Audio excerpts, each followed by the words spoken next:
Hi, Mike. Hello, that isn't, I was saying that isn't yesterday's every day. Yesterday's every day, but it looks like a halo. That's true. It does. You look very, uh, holy. I don't know. Yeah, holy, You, holy you look like a holy, you're glowing. thing, thing. So, how are you? And Not too bad. How we doing? fine, I guess. Is it cold or warm where you are? It is pretty warm. It's not too bad. It's like 62.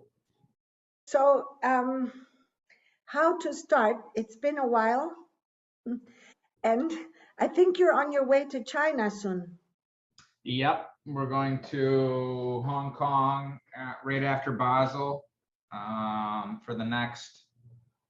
Human One is continuing its journey, continuing walking. It's walking all the way from Italy to China. It's a Yes, long I walk. think so.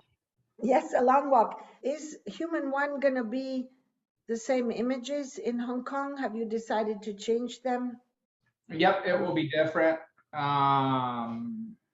And I think minimally, it will definitely change every time it's at like a new museum. But probably more often than that, similar to kind of how it changed before Italy. But yeah, it will definitely be it's something new. So, just to recapitulate for everyone who doesn't know what Human One is, it is a sculpture that you made in the fall of 2021, and the smart contract incorporates the possibility for you to change the images whenever Yep. you want. That's why you call it evolution, no, evolving, that it evolves. Okay, so now I was wondering about this the other day because I was thinking that China is very, in a way, allied in a way to Russia right now, for whatever reason, to keep a kind of power balance between the superpowers. So I was wondering what they would think of the Ukrainian colors in the Human One. So I don't know. I mean, it definitely what we did had to get sort of like okayed by them. But we were always going to kind of change it, so that didn't really come up. But yeah, I don't know. Maybe they would have not super loved that. I don't know. no. So yeah, it would have been maybe problematic to have Ukrainian symbols, but Possible. I don't know. I don't know. So there's so many things that we could talk about. One problem or issue is that to go back to that question around the money, you often say, why are you, I mean, the so-called traditional art world became aware of the digital art world because of the money, in the sense that because of the amount of numbers and zeros in the sale that you made of the everydays, which opened up, was like a watershed moment, opened up for all of the digital artists this awareness. And you criticize that as being not a good reason to be interested in an artwork. You have knowledges around the so-called NFTing of something and minting of something, and your own image, I mean, as an artist, is connected with the idea that something is sold and there's a collector. You've even said that in the future, collectors would have more agency than they did before in co-making the work. That's what you liked about this project that you mentioned, Tyler Hobbs, I think. There's a couple things there. I think for me, I think the sale happened and it got everybody's attention. And I think that makes sense. I mean, obviously, realistically, I can see how something's selling for, a massive amount of money. I was like, wait, what's going on? So it's not like I'm like, why would anybody pay attention? Just because obviously I get that. But I think it's kind of like been like the only focus that it's sort of like that's sort of like I get why that got people's attention initially, but I think it seems to be like then they're sort of like then they're a lot of people are trying to turn it around on the people in it and being like, well, that's all it's about. And it's sort of like, well, that's all you're choosing to focus on. It's sort of like the sale happened, it's a big number. Okay, now let's move on and like actually get back to sort of like looking at the actual sort of like art. And I would say I would disagree that with my work in particular, I would say auctions and like selling it has almost nothing to do with almost any of it. It's really, I think, I think my work and the way I sort of do most of it is very, very similar to a painter in that I make a piece of artwork. Okay, does anybody want to buy this thing? That's it. Like that's exactly how a nor any other sort of like traditional kind of like artwork. It doesn't to me like the auction piece of it, how it sells or this or that, that doesn't really have any actual bearing on the art. I think this is still so new. And I think what's different is it happens much more in public.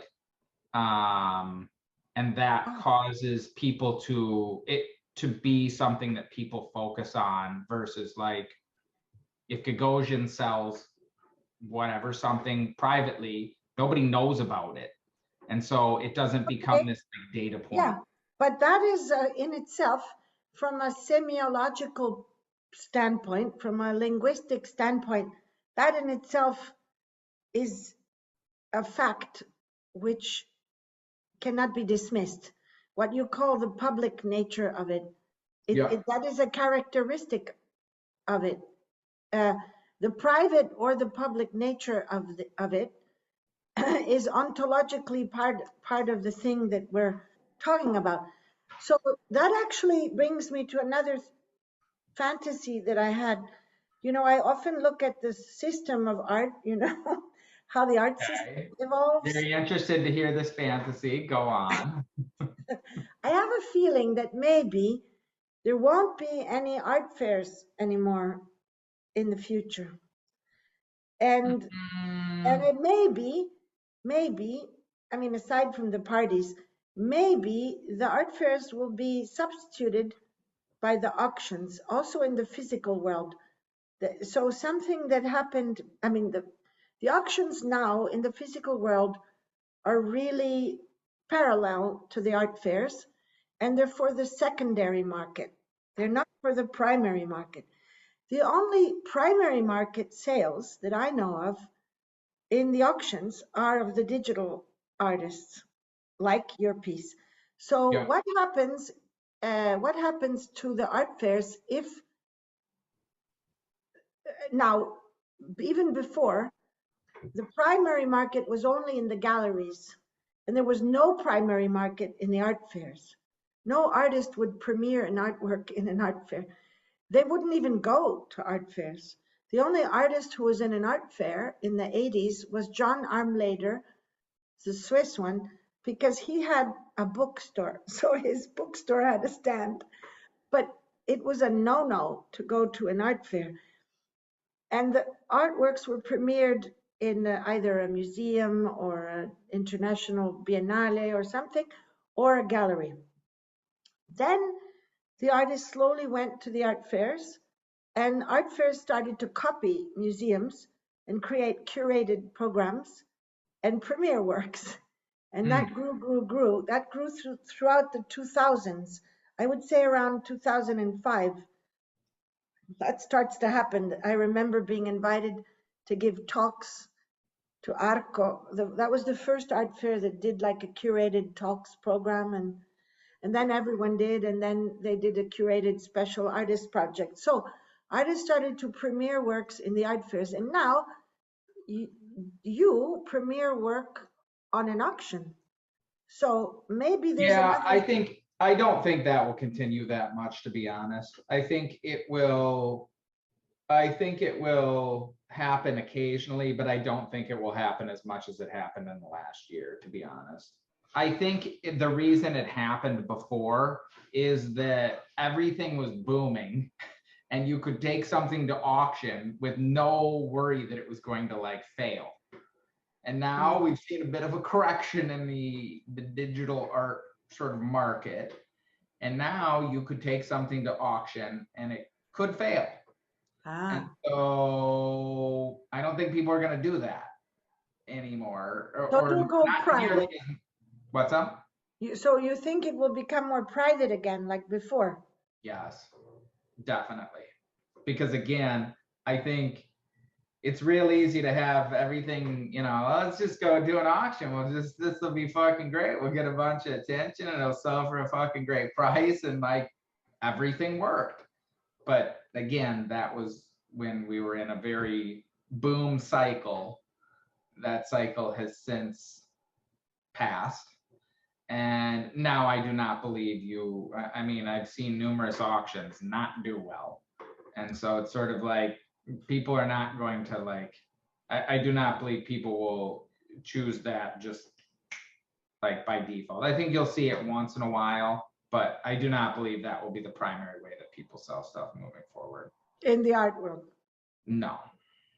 I think that piece of it will resemble the traditional world more where it's done through private sales. I think occasionally you will still see auctions because I think it is still a way, like, especially with like a Dutch auction. What's that? So a Dutch auction is kind of the opposite of a regular auction. A Dutch auction is where the price starts high and then the price keeps going down and then you can buy it whenever you want. And especially if you wanted to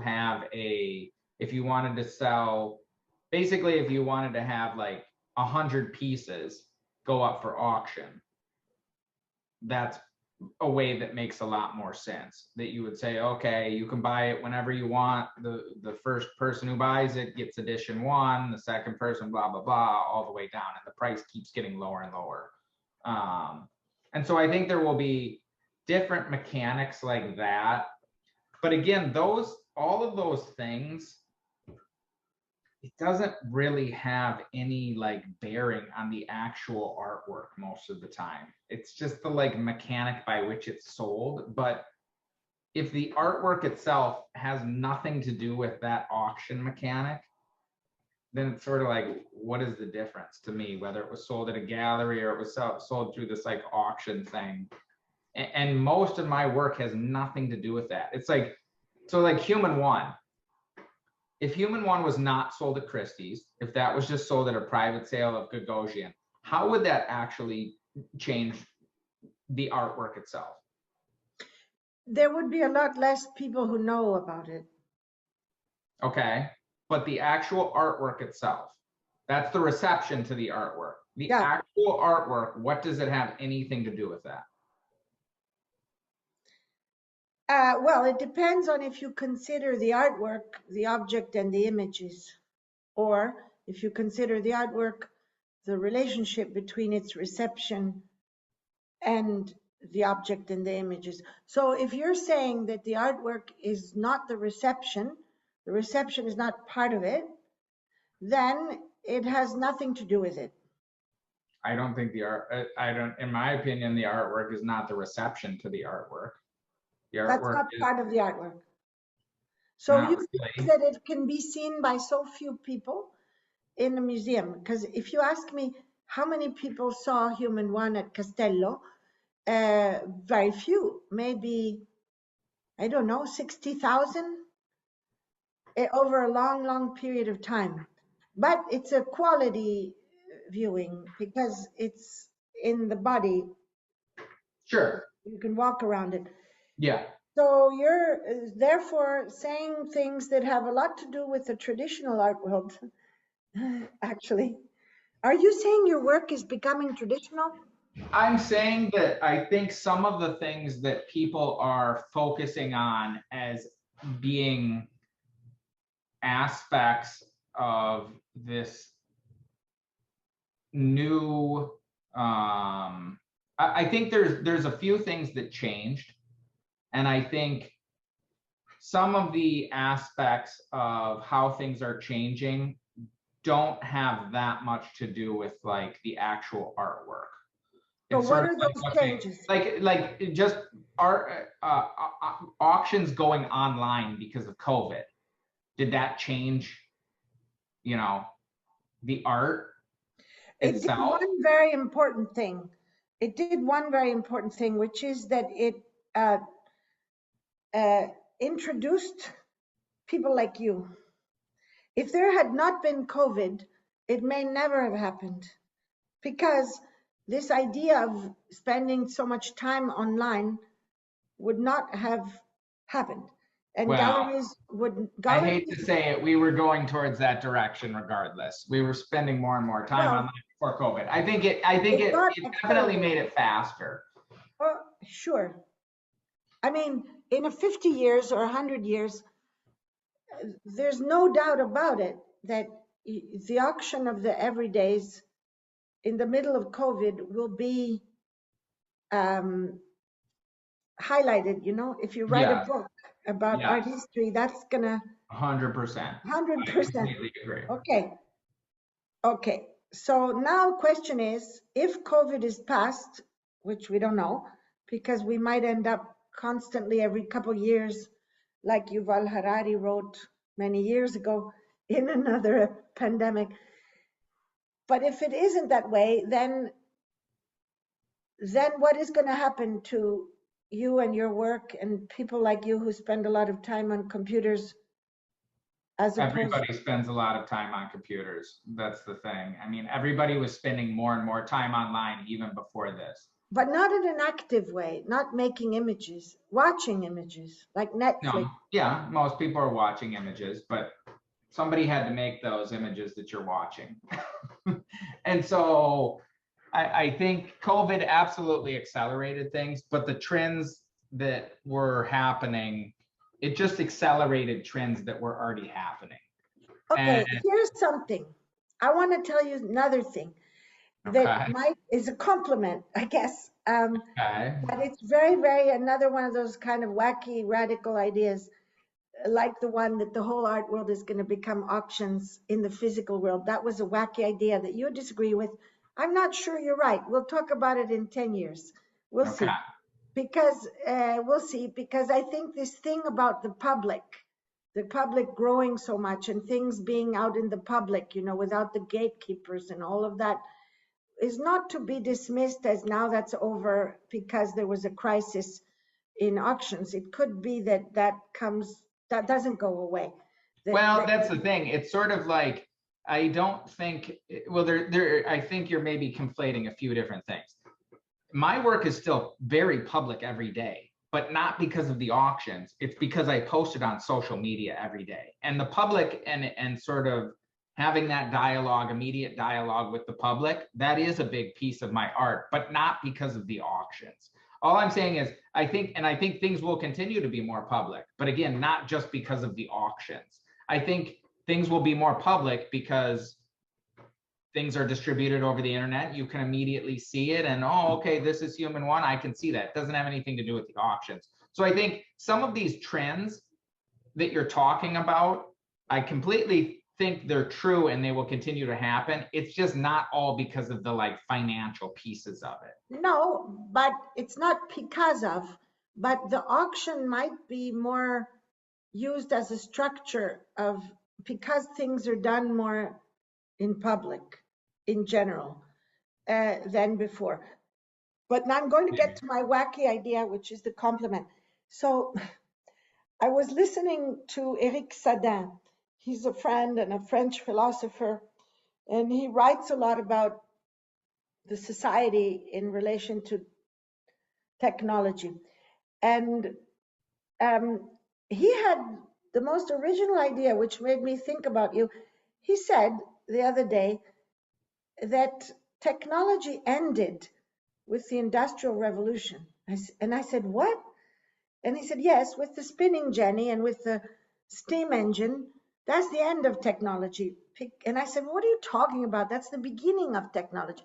He said, no, because technology in humans was creating a device or a tool or something that would amplify. I'm here. Oh, okay. They would amplify something that the human was doing. Like, Okay. for example, that it had a lot to do with craft and increasing craft. Like you get a rock and you break something, or you make some sort of a little machine that helps you do something better. Yep.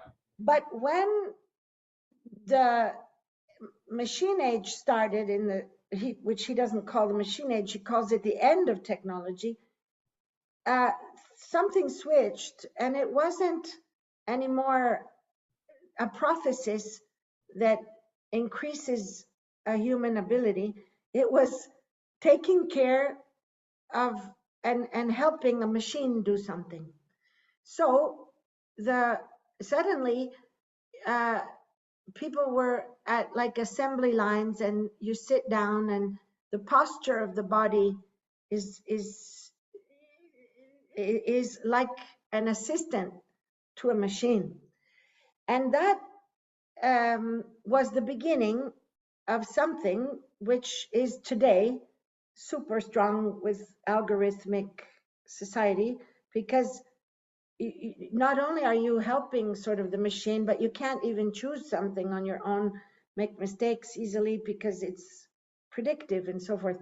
So he was saying that the future of technology will be when there's this return to the fact that the human is using a technical device to amplify their abilities. And then I thought about you, and I thought, whoa, well, that's interesting, because that's what you talk about a lot when you talk about how you try to get better and learn how to use something in a different way. So maybe what all these people on social media are looking at is actually a sort of performative human who is trying to um, not be an assistant to technology, but to use it as a tool. To me, the computer very much is still a tool. I'm using it as a tool to make whatever images he wants. So that again, right there, just kind of flies in the face. Yeah, but but that's But what. not just me, a bunch of other people. Like it's Yeah, sort but of, not billions of people. I disagree. It's sort of like it depends on what you're using the computer for. A lot of people use the computers to do math that they couldn't do otherwise. That's not like they're helping the computer do it. They're using the computer to do math, or they're using the computer to, I don't know, build a better aircraft wing, or they're using a computer to get a message out. Well, I'm not sure, because otherwise what you do would be totally uninteresting. Well, what you do is interesting. And there's a lot of people who are interested in it and every day want to see what you did. So there is something like sports and like excelling. There is something particular about your exercises and your um, there's something special in what an artist does. It's not like what an artist does is just anybody does. All people do it. So what is special is not contained solely in the images. It's contained in the perseverance of doing it every day, and it's contained in the personal use of graphic tools. So for people who look at an artwork, you're like an example of not superhuman, but a sort of a very, very human. I very much think that is true because I guess in what ways would you say I'm different than a painter?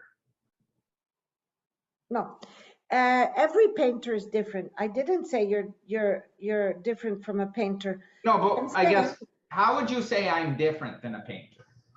no, you are a painter. I think that's, to I don't me, think you're different from a painter.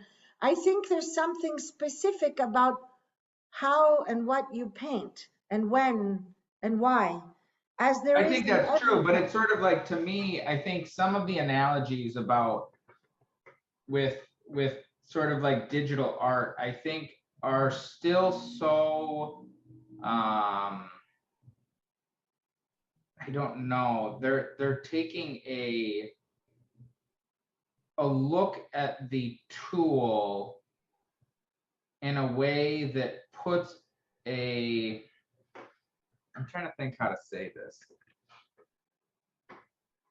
like an emphasis on the tool that maybe imbues the tool with more than what it is. The computer is a paintbrush.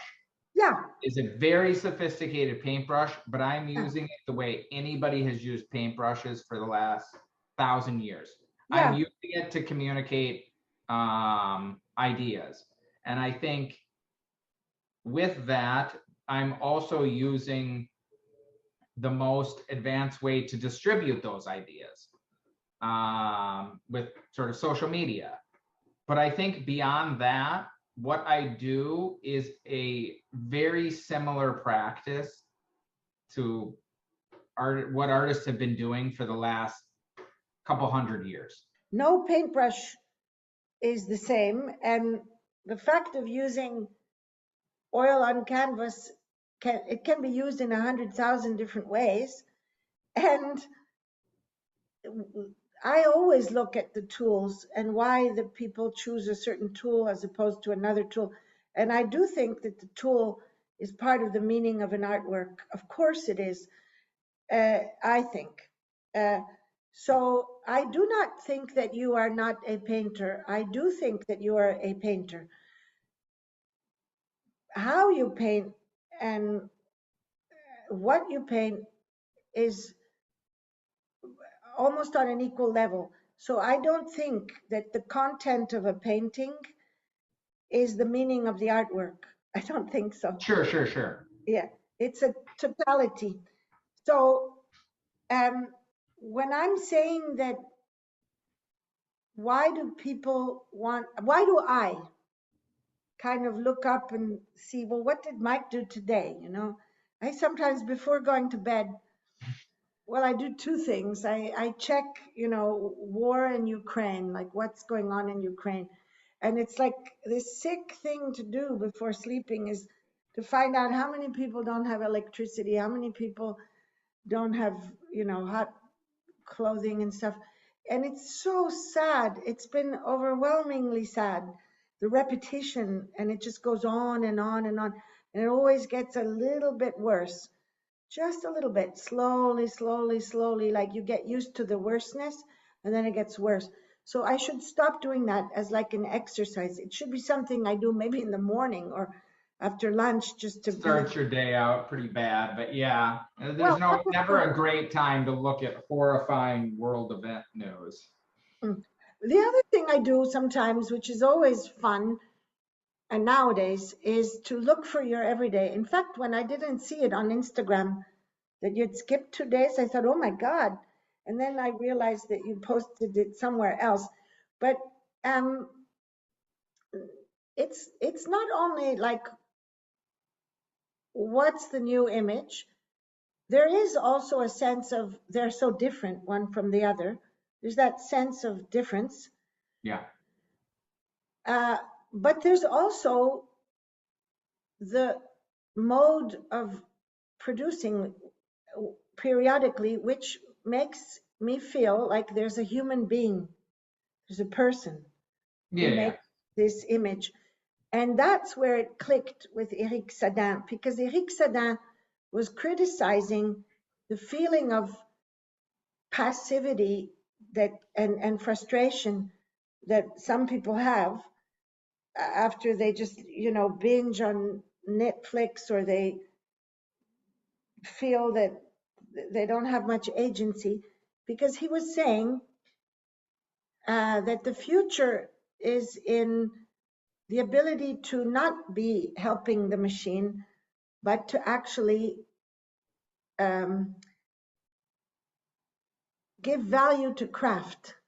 Now, craft has not been considered valuable in art for a long time. It hasn't. I mean, it just has not. Nobody Yeah, says, oh, look at the craft of Basquiat, unbelievable craft. No, craft after the Duchamp is like considered less important than it yes. was before. And a lot of people have great craft and they're designers or they're not artists. So craft in Western society has not been valued at all. And then you came along and told me about, whenever I ask you, why do you do it? You say to get better. It's like it comes immediately, to get better. So what does that mean, to get better? That's a good question. I think what it means a few things. It means one, to get technically more proficient with the tool, and what I mean by that is to be able to realize the ideas in my head more clearly with these tools. So there is a level of sort of like technical proficiency, which I completely agree has become a commodity. It's like, you know, that's, it's not, that's something a lot of people can do. I think the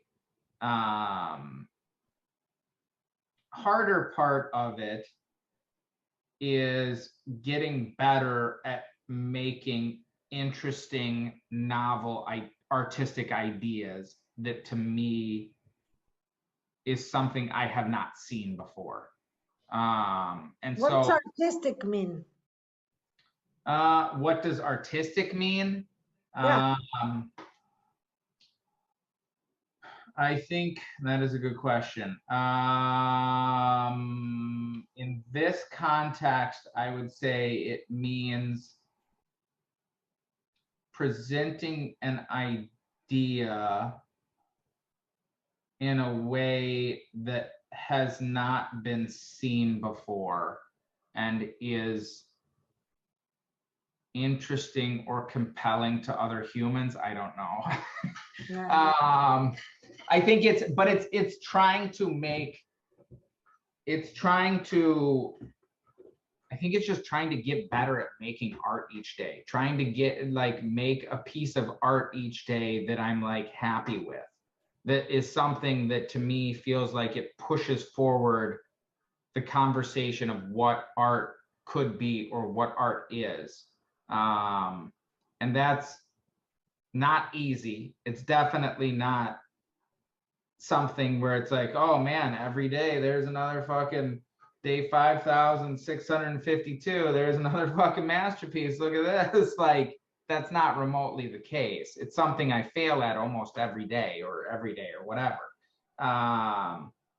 And so that's to me what is like challenging about it is I will almost definitely fail, and I will almost definitely not make, I will just run out of time each day and not make the artwork exactly as I wanted it to be. And so there's where the next day kind of comes into play, as I get another chance at it. But it's really trying to make artwork that is very impactful and moves people and says something new each day. But for example, what does the thing behind me say? So that piece to me was, I was not in a particularly good mood. I was not in a particularly good sort of like mindset.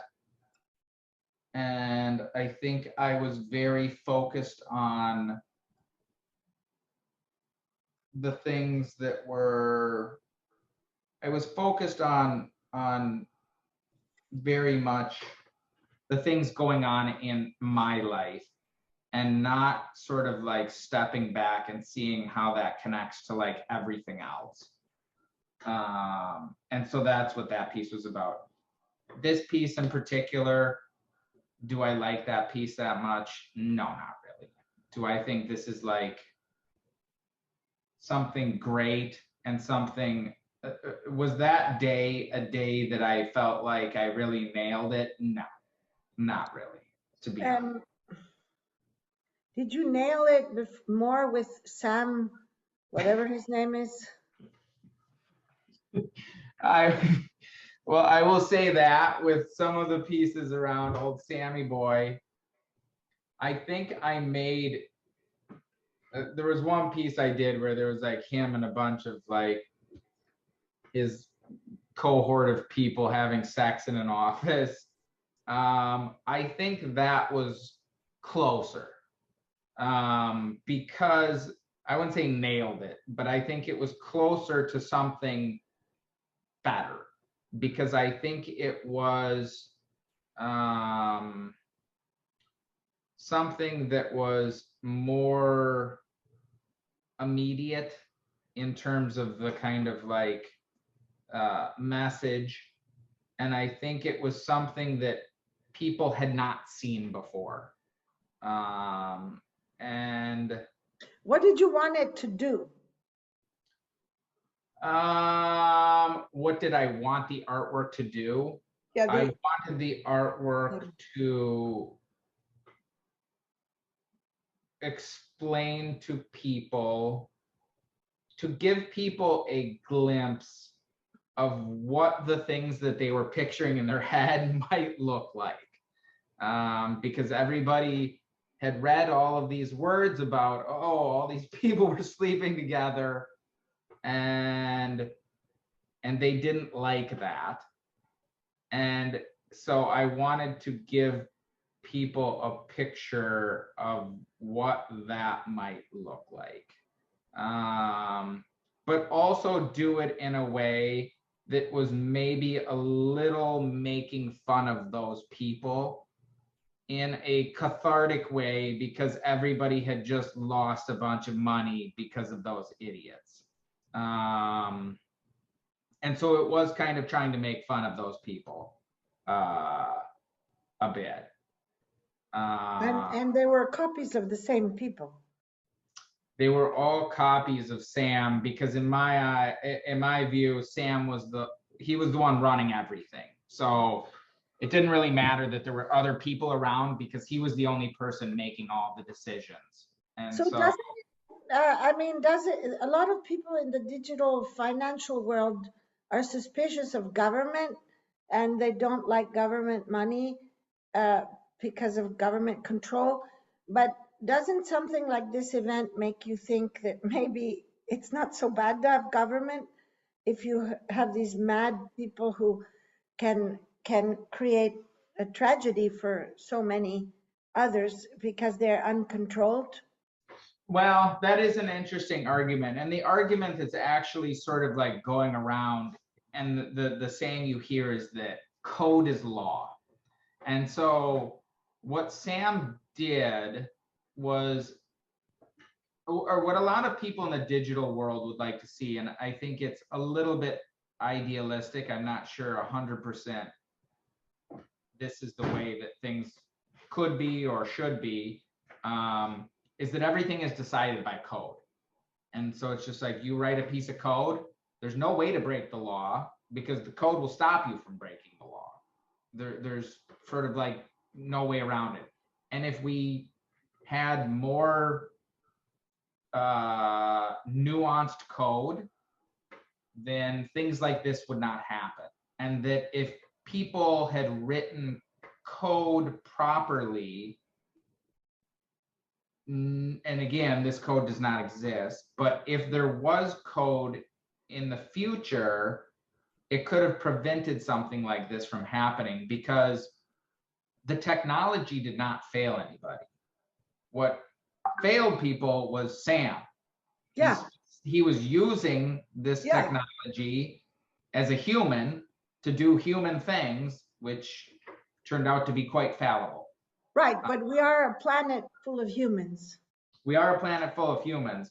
But I think what a lot of people in the digital space are trying to do is write code that negates human bad behavior, that would make it so Sam couldn't even have done that in the first place because code stopped him from doing it. You think that's possible, or that's like cheap science So fiction? that's where I was going. I think I could see a version of, do I think it will ever, like human, that it will ever perfectly get to that? No.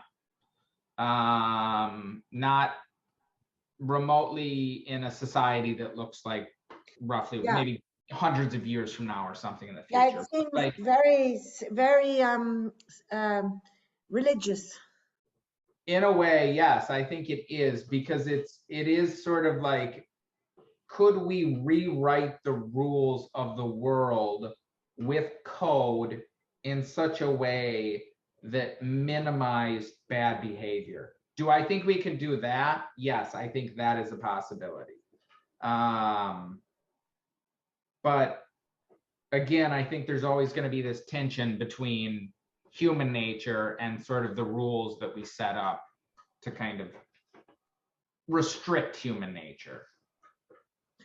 Yeah. Just going back to Human One for a second, there was a young lady who's doing a PhD in Bologna on the metaverse, or the ideas of the metaverse, or whatever, meta, decentraland, etc. And she came to Castello and saw Human One, and we were driving back, and she said, well, the one thing that's unusual or weird for me, or makes me think, is that this character is supposed to be the first human in the metaverse, in a way. That's how it's described and how the artist is also used those words. But this character is walking in a very dystopic disaster, keep walking in this disaster. Well, metaverse is always described as something going to be perfect. Much, once you get the legs on it, because we don't have sensors on the legs and can't have you walk around in it fully. So there's a problem there, because you're sitting, sort of, she said. But in any case, the idea of the metaverse is projected or publicized or promoted or described as this future perfect world that isn't in the offline world. And he makes this space which is tremendously dystopic and not perfect. Why? I don't think, first off, I don't think anybody's saying the metaverse is going to be perfect. Or described as an ideal architecture or ideal environment, not a I don't ruin. even know about that. I think, to me, that I don't think that at all. I think the metaverse, to me, when it finally arrives and is not just a bunch of marketing bullshit, is going to be a 3D world in which anything is sort of like possible, where there's no physical constraints, and you could have all different types of scenarios, including ones where you look at that and to you that seems dystopian, but to somebody else they might be like, this is fucking great to me. This is how I would like things to look because I'm a sad person or whatever, and so I find this type of an environment to be comforting to me, or I like the fact that there's no people in it. I like the fact that it's very solitude. I just want to walk and just explore things and have there be nobody, and I like that it's a gray cloud sky. I don't know, bombed buildings.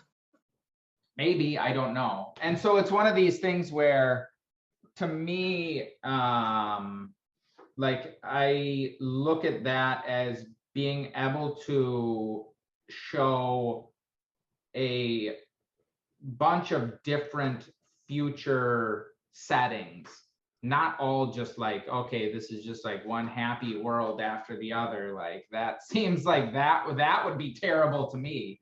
If we were constantly in like happy world, like. You think that people will spend more time in these virtual architectures? It's not going to People will spend more time in these virtual architectures when these virtual architectures are more compelling than real life. Right. That's But human one, nobody spends time in it. You're walking around it. nobody spends time in it. It's more so, it's, yeah, the human one is not like the metaverse. It's sort of like projecting a story of what it would look like if you were a person like who only had this world to live in, that it was like a person exploring these virtual worlds. So it itself is not the metaverse. It's not trying to be a metaverse. Nobody, in my opinion, has created the metaverse. I believe that is years away. And that most of the things people are calling the metaverse is just marketing bullshit. Yeah. It's Yeah. just a video game with NFTs. And it's sort of Yeah. like, I Yeah. don't know, that's not gonna affect you. To me, it's sort of like, it's, here's how I did. Do you think when the metaverse comes, like, don't you think it won't be the metaverse until you're in it? Of course. Well, It's then, only, do you of think any course. of these things Yeah, that but are coming quickly are the metaverse? Because are you going to no, use no, them? I'm not in them because I'm not wearing those glasses and I don't have the gloves and I don't really want to. I noticed that I've been really enjoying the mountains and walking and being in the outdoors. I mean, I think a hell of a lot of people around the planet, now that COVID is not obliging us to be indoors, are actually more physical. But so are you. I mean, when I finally met you, I know that you like parties, for example. I mean, you really like crowds of people. So that's I very do. physical, super physical. It's not the But part computer. of that is because I don't get that otherwise. That's the only time, sort of, when I'm home, I'm not very social at all. And so the only time I get to sort of like be around people is when I'm out at these events. And so, yeah, I do like going to events because it's a change from me just sitting at my computer all day and sort of like, or interacting with a few people here. So yeah, and I think people do want to be around other people generally. Yeah, Uh, and I think the ways that people are around other people using technology right now is very, it's not very nuanced. There's not a super nuanced way to spend time with other people in a kind of meaningful way and have interactions right now online. It's sort of like you can right. type to somebody, but that's basically like sending a letter back and forth. You know, it's such a like small mode of communication. I Probably the best way is these Zoom calls that we can see each other and see the expression on your face and see. I actually find that the WhatsApps, I actually find that there's forms of reflection. You know, when you're by yourself and you're thinking something, uh, you're like maybe cooking and you're thinking something or you're washing something and you're thinking, that's a very, very, very private moment. It's very private, very personal, and that's very close to WhatsApp messaging with someone. Sometimes it's like you're right next to the person and you're just thinking together more than with a Zoom call. I find, I mean, that's experience, but maybe I'm different. I don't know, but I do find, I mean, emails I hate, I hate and all, and so many things, and twittering to the world. But the WhatsApp conversation, trying to work out an idea, can have a privacy that allows for really reflecting. I agree. I think it's a different speed of communication. Like when we're talking back and forth through that, I can sit for like 10 minutes and really think about like, okay, what do I actually like want to say in a way that you can't when you're having a conversation. It's like, well, I said something, Yeah, now you say something, now you say something, you say, you can't yeah, just sit there and be like, what is the actual thing that I'm trying to think? And so I agree, in some ways it has advantages over this type of communication that I think can't be ignored. Okay, but in this kind of communication, last question, what's right now, as you as an artist, what's right now the most important thing? I mean, the thing that's really challenging you. um, well, the everydays is kind of like a base level thing that's always kind of there, sort of like challenging me each day. But beyond that, I think it's very much getting this space prepared to have people in it and sort of like working out what that looks like, what that experience is going to feel like.